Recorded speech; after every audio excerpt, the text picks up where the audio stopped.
चला बड़ी माही बनी फिरती थी। पता नहीं ये लोग क्यों भूल जाते हैं कि मेरा नाम हामूम जादूगर है, कोई पतलून जादूगर नहीं है। तेरी गोलियों का असर नहीं होगा।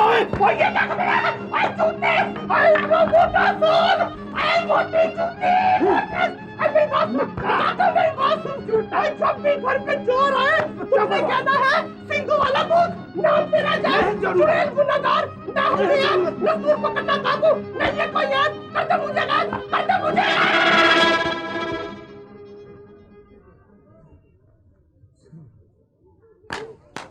भाग गया कमबख्त। अब दोबारा काबू आया तो पुलिस के हवाले कर दूंगा, नहीं छोड़ूंगा इसे, बिल्कुल नहीं छोड़ूंगा। पता नहीं मेरा भाई अभी तक नहीं आया।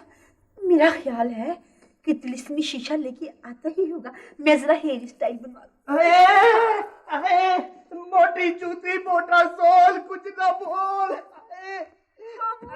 मोटी जूती मोटा सोल कुछ ना बोल।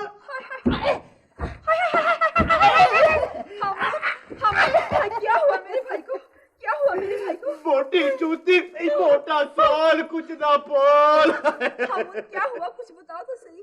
अरे बिल्कुल थोड़ी। हाँ? मैं वो बूढ़ी माई के बेस में अमरूद बेचने वाली के रूप में गया था ना इमरान के घर। हाँ? वहाँ ना वो तोपची ने मुझे पहचान लिया। मुझे कहने लगा तू हमून जादूगर है। और मैं क्या अकल कर, मैं तो बूढ़ी माई हूँ, मेरे साथ मजाक न कर। तू ही हो, तुम हो हमून जादूगर। मैं पहली दफा मुकर गया कि मैं हमून नहीं हूँ। उसने बंदूक निकाली और बिल्कुल थोड़ी मुझे शूट कर दिया, मैं मर गया। अमरूद नहीं खाना। बिल्कुल थोड़ी गोली